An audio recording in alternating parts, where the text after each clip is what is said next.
Your National Weather Service receiving signal of the test of the public warning and alarm for transmitters in the Florida listening area originating from Ruskin, Florida. This was also a test of the same system, more specific area, message encoder, same system will alert only the county or counties affected by a particular warning. These tests are conducted each Wednesday between 11 and noon, and again between 6 p.m. and 8 p.m. unless severe weather threatens. This concludes the weekly test. We now return to regular programming.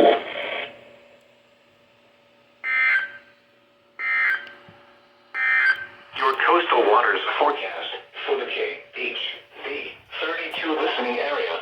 For the following marine location, coastal waters from Englewood to Tarpon Springs out 20 nautical miles. Oh, whoops. Finally remember to turn on this thing.